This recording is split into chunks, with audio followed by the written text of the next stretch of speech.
después de 10 generaciones o como les comentaba, ver eh, dibujos o fotografías de los primeros seres vivos respecto a nuestras generaciones, pues sí podemos identificar esas variaciones fenotípicas. Así que esas variaciones fenotípicas, recuerden ustedes que están reguladas por nuestro genoma. Entonces, nuestro ADN, la replicación es totalmente plástico. ¿Para qué? Para adaptarnos. Somos seres también totalmente adaptables. ¿Algún otro comentario o idea?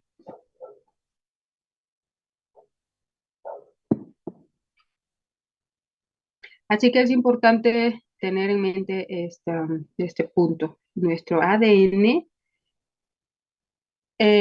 tiene un porcentaje pequeño de variaciones genéticas, pero estas variaciones genéticas van a ser, dejámoslo así, en buenas.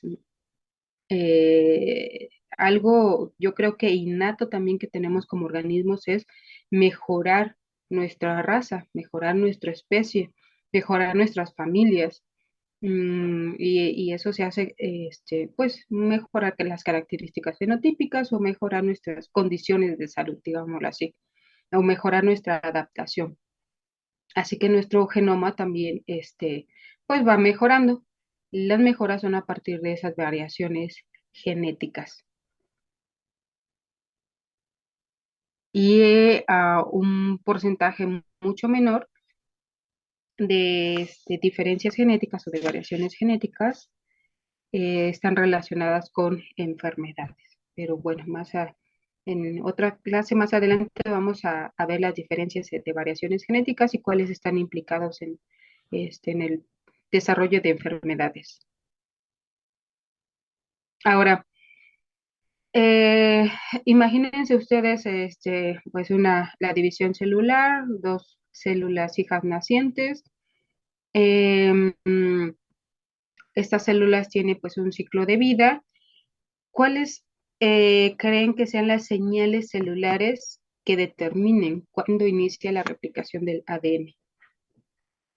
Porque todo en nuestra célula está regido por señales. ¿Están de acuerdo? Y esas señales, pues generalmente son proteínas, son enzimas.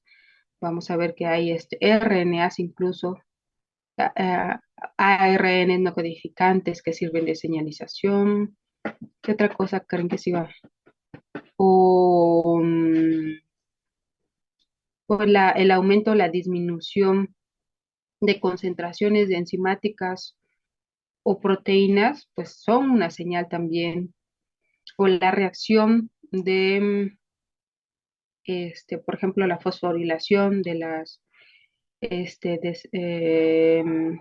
bueno, ese es un ejemplo, pero pueden ocurrir, recuerden ustedes que varias de las reacciones, fosforilaciones, desfosforilaciones, metilaciones, acetilaciones, y muchas otras reacciones, eh, que son también parte de señalizaciones.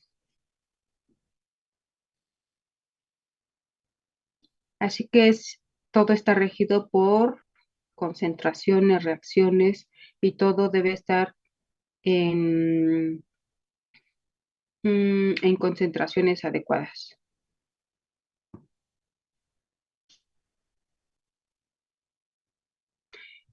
Bueno, lo vamos a recordar ahorita. Eh,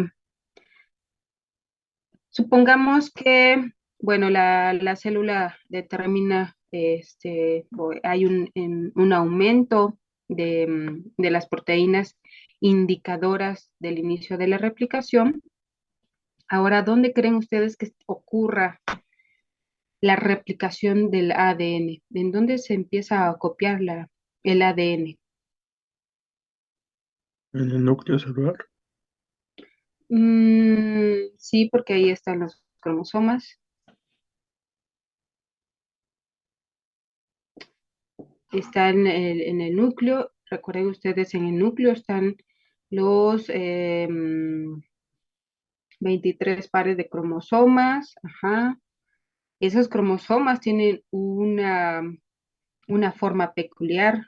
si lo recuerdan ustedes, más o menos en forma de X y pueden estar en su forma compacta o un poquito más laxa, ¿no? Pero todo está en forma de cromosomas y cada cromosoma pues está contenido por una gran cantidad de ADN. Todos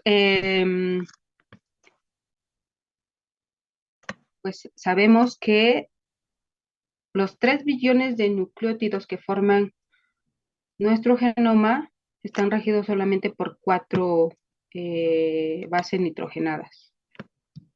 Solamente 4: adenina, timina, guanina, citosina. Y la forma de organización solamente de estas 4, pues mantienen a nuestro genoma y mantienen la composición de los genes y mantienen también vamos a ver, las señalizaciones tanto de activación o inhibición de los genes. Y también van a dar las señales en donde ocurra la replicación. ¿Creen que solamente tenemos a los 23 juegos de cromosomas? ¿En dónde creen que estén estas señales de origen de replicación? ¿Solamente hay un sitio de origen? A diferencia de una bacteria, yo creo que este proceso de replicación lo han visto en bacterias. En bacterias solamente tiene este, un, un genoma circular. Todo su genoma está contenido en una sola estructura circular. Así que la bacteria solamente necesita un sitio de origen para iniciar la replicación. Pero si nosotros tenemos nuestro genoma contenido en los 23 cromosomas, pares de cromosomas, supongamos que, más bien por lo menos, cada cromosoma debe tener un sitio de origen. ¿Creen que solamente tenga un sitio de origen o en dónde puede estar posicionado?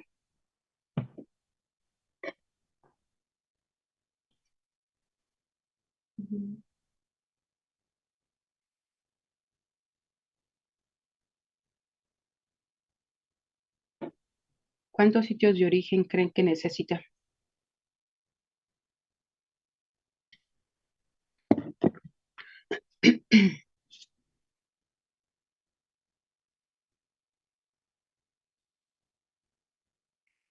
Bueno, se los voy a dejar así. Se necesitan cientos o miles, dependiendo del tipo de cromosoma. Y estos sitios de origen pues están distribuidos a lo largo del cromosoma. Y la célula también tiene mecanismos de regulación para que no se vuelva a copiar el material, porque supongamos que en el cromosoma 1 hay 100 sitios de origen.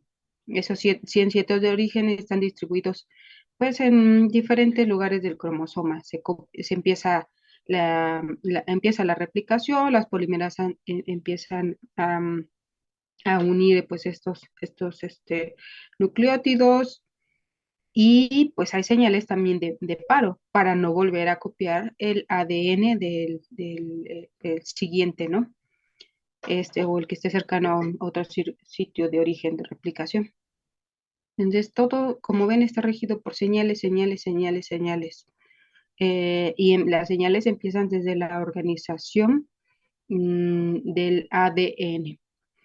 Em, Recientes bibliografías indican que, como le decía, que van desde unos 400 a unos miles sitios de origen en nuestro genoma. Y esos sitios de origen tienen ciertas peculiaridades. Generalmente son secuencias ricas en adenina y timina. Y esas secuencias ricas en adenina timina deben estar también cercanos a ciertos genes. Así que estas son las señales que son reconocidas por otras proteínas que reconocen estos sitios de origen y empieza toda una organización para formar un complejo de replicación.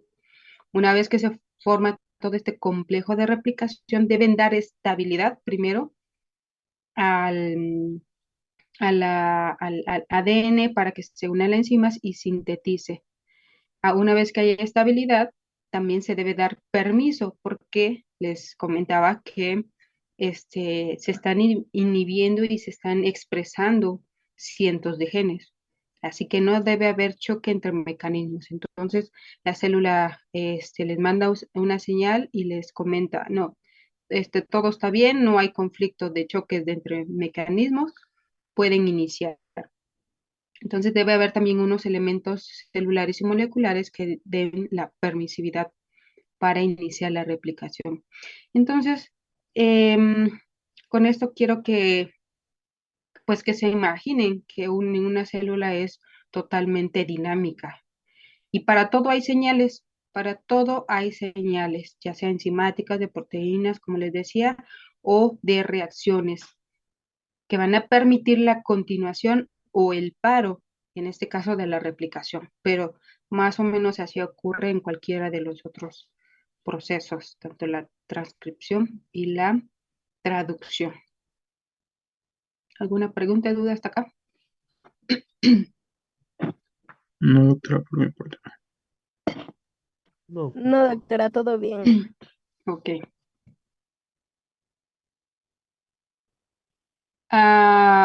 Bueno, entonces,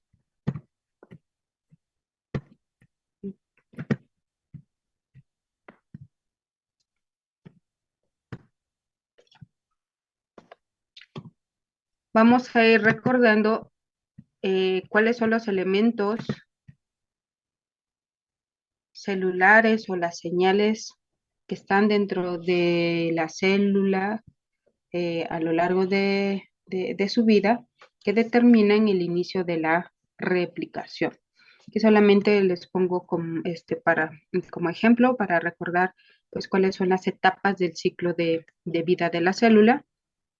En la fase S, recuerdan ustedes que es en donde se tiene que iniciar la síntesis de ADN o el proceso de replicación del ADN, pero esta síntesis del ADN, el inicio de la síntesis del ADN o de la replicación, está regida por señales dentro de la célula, que es un aumento de estas enzimas, las ciclinas y las sinasas. Estas son partes de las señales intracelulares que van a determinar el inicio de la replicación.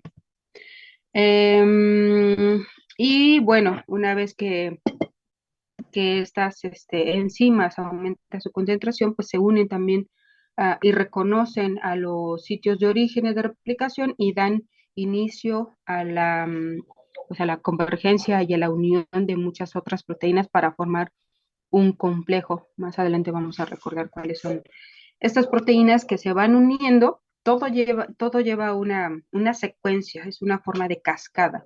Se une una molécula y luego enseguida otras proteínas para formar complejos grandes.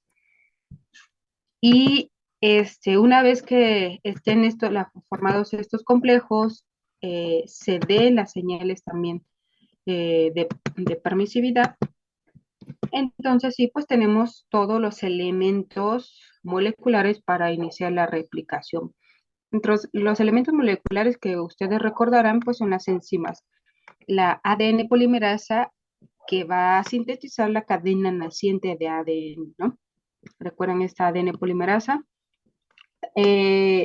También en la actualidad, pues cada vez se conocen de forma más específica la estructura tridimensional de estas ADN polimerasas. Así que hay diferentes ADN polimerasas y tienen funciones un tanto diferentes. La alfa, pues sirve como cebador. La beta sirve más que nada en los procesos de reparación. Tanto la replicación, cuando se va duplicando el ADN, pues no está libre de errores, pero esos errores son determinados también o son identificados por enzimas. Em, una vez que por ejemplo, recuerden ustedes que la unión de los nucleótidos no cambia, es la unión de una adenina con una guanina, adenina, timina, perdón, y guanina, citosina. Así que si, por ejemplo, nuestra cadena madre tiene una adenina, pues se tiene que sintetizar una timina. Y si se identifica la unión de una guanina, pues inmediatamente reconocida el error y la ADN beta pues modifica esa guanina por la timina, que es la correcta. La delta es la que participa en la elongación o la cadena naciente del ADN, tanto aquí le puse la nota, tanto en el genoma que está en los cromosomas, pero también de la mitocondria.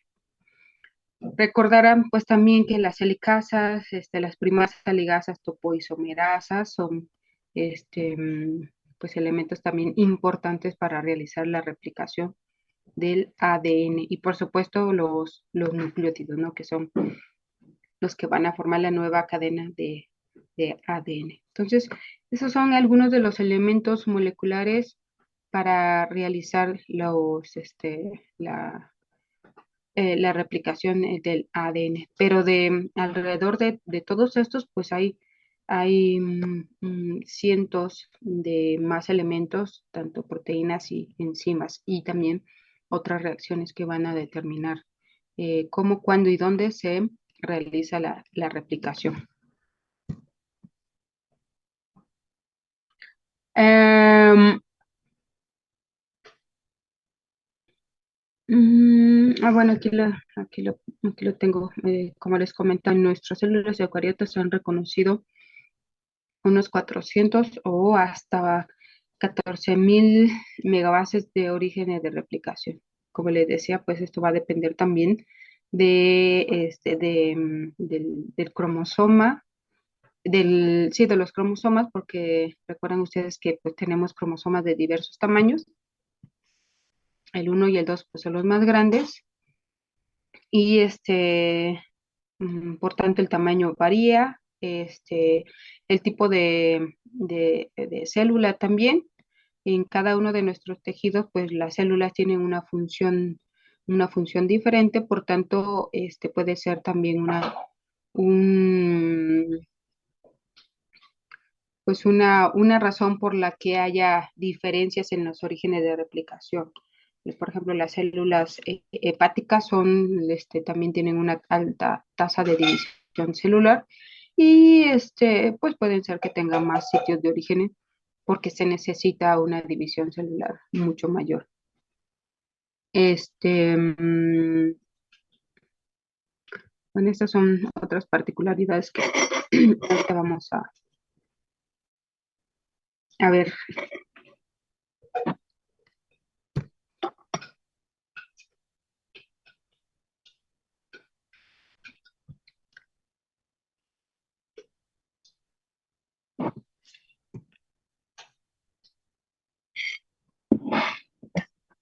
Bueno, dentro de los mecanismos de replicación, aquí les puse más o menos un resumen.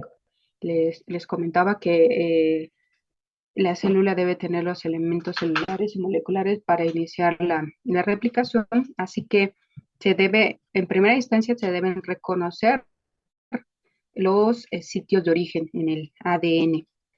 Una vez que se reconocen esos sitios de origen, hay una cascada de elementos que se van uniendo a ese sitio de origen, se forman complejos y ese complejo va a permitir el mantenimiento del ADN abierto, porque de esa manera se va a ir copiando el ADN. Una vez que se estabiliza este complejo, la apertura del ADN, pues empieza a sintetizar la cadena nueva. Y también hay otros sitios otras señales que van a determinar que hasta ahí se debe copiar el ADN, porque no se debe de duplicar, solamente se debe copiar una sola una sola vez nuestro ADN. Entonces, es una secuencia también de mecanismos muy, muy organizado. Lo más reciente, y bueno, nosotros creíamos que la terminación de la replicación era así de fácil, ¿no? Un desensamble o un desacople de este complejo de replicación, pero no es así tan fácil el que se desacoplan y ya. Hay algunos artículos que explican el proceso de terminación de replicación en unas seis etapas. Entonces, todos los mecanismos son un poquito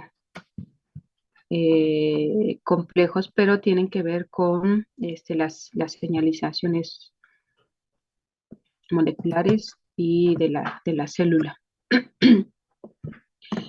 Dentro de las proteínas un tanto recientes que participan en la estabilidad de, de la horquilla de replicación, es esta proteína Donson que se ve aquí como el rojo. Y no recuerdo si ya les había platicado de esta proteína, pero bueno, aquí lo que quiero remarcar es que pues cada vez se identifican más proteínas participantes en todos los procesos, tanto replicación y transcripción. Aquí lo importante es que, bueno, a partir de una patología se fueron a investigar qué mecanismo, qué proteínas o qué mutaciones estaban ocurriendo en esos pacientes con este síndrome. Así que, eh, como les he comentado, la tecnología nos ha permitido pues hacer este tipo de identificaciones porque se puede secuenciar, ya se puede secuenciar y se puede pues hacer un match entre los genes normales y los genes de estos pacientes con este síndrome. Entonces se identifican las variaciones. Se puede hacer, hay programas en sílico o computaciones que permiten hacer eh, la, el diseño tridimensional de proteínas. Hay muchas proteínas o más bien, se pueden identificar genes, pero no se conoce la estructura tridimensional. Entonces hay ya software que permiten hacer el modelamiento este, mm, a partir de una secuencia de nucleótidos de su gen, hacer el modelamiento tridimensional de esta proteína. Esto que nos permite pues identificar en dónde puede estar bueno, primero las características estructurales, la forma de la proteína, si tiene sitios activos, en dónde se puede unir, cuál es la posible función de la proteína, en dónde pueden estar dentro de la célula, cuáles son sus sitios de regulación. Entonces se conoce a fondo ya con muchos programas incílicos a la proteína a partir solamente de la secuencia de su nucleótido o a partir de la secuenciación mm, pues de un segmento de ADN. Entonces, más o menos por ahí fue el estudio. A partir de su secuenciación se hacen modelos in sílico, se reconoce más o menos cuál es la estructura, la participación, sus sitios activos de esta proteína, y luego con una serie de cultivos celulares y con modificaciones genéticas, porque reconocieron varias mutaciones y fueron trabajando en cada una de ellas para ver cuál es el impacto fenotípico en los pacientes. Aquí pueden ver a cada uno de los pacientes, sus características son diferentes y también su sintomatología es un tanto diferente. Se los voy a enviar para que lo discutamos este artículo.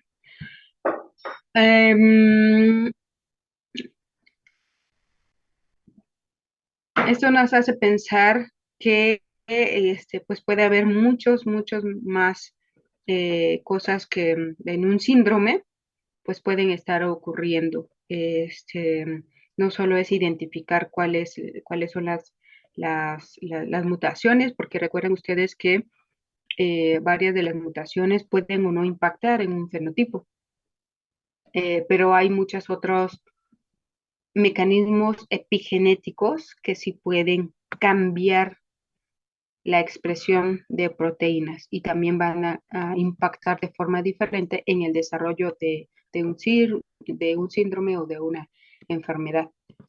Así que hay que tener en cuenta que tanto los mecanismos genéticos y epigenéticos pueden modificar el desarrollo de una enfermedad. ¿Alguna pregunta, duda? No, Pero todo bien. Ay, no veo mi cursor.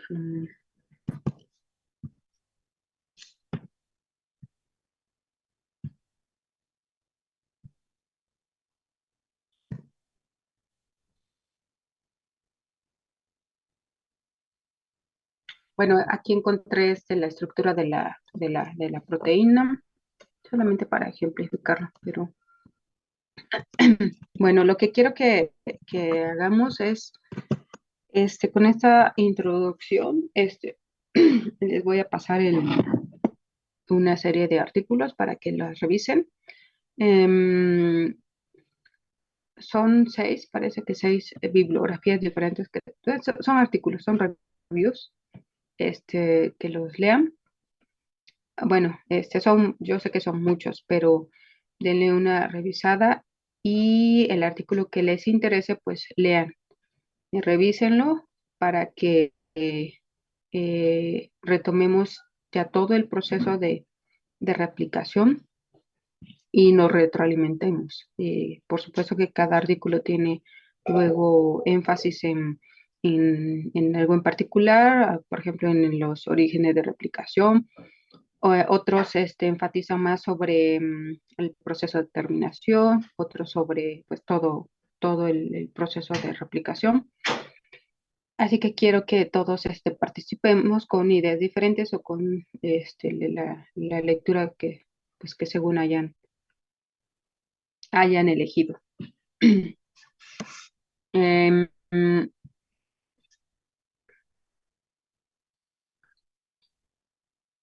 Estaba pensando que, bueno, son cuatro temas los que vamos a ver, son replicación, transcripción, traducción y retrotranscripción. Así que, si les parece, estos temas los podemos ver, ustedes los pueden exponer. Si ustedes hacen una buena participación y una buena exposición, pues de ahí podemos obtener su calificación para el tercer parcial. Pero todo depende también de su empeño en la lectura y en la exposición de los artículos. Al final de cada exposición, por ejemplo, en de replicación, vemos ejemplos de patologías relacionadas ya sea con proteínas o un daño en el proceso, ya sea de replicación, transcripción, traducción, para ver de qué forma en cada uno de los procesos afecta o desencadenan en enfermedades.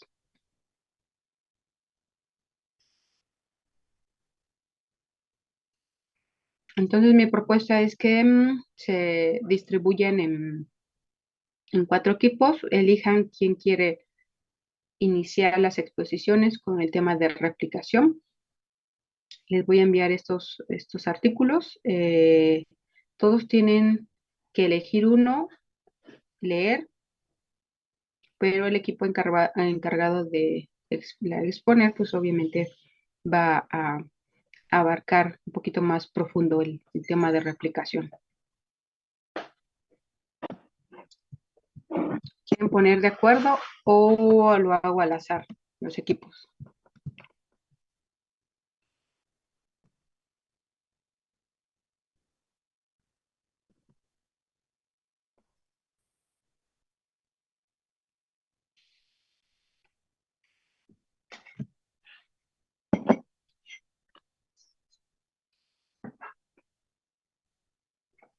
¿O los vamos platicando en la clase?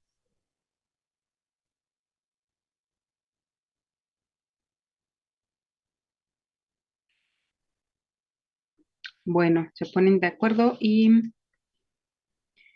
de todos modos, aunque ustedes van a dar el tema, pero pues vamos a ir viendo algunas dudas o algunos puntos importantes. Entonces se ponen de acuerdo y la siguiente semana quien elija de exponer este tema, pues inicia. Se los, los artículos se los voy a pasar por WhatsApp. Mm,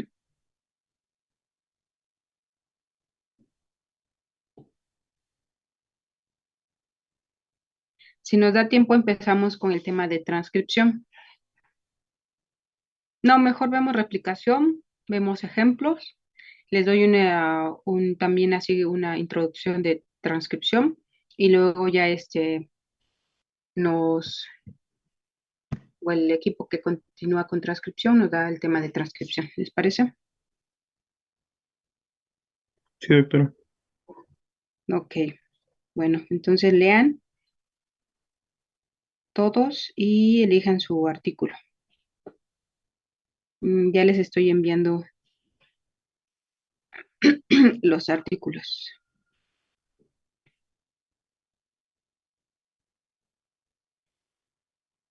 Mm, a ver, Fanny, ¿ya te llegaron?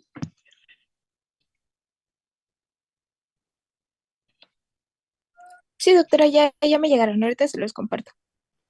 Muy bien. De todos modos, cualquier duda me la hacen saber.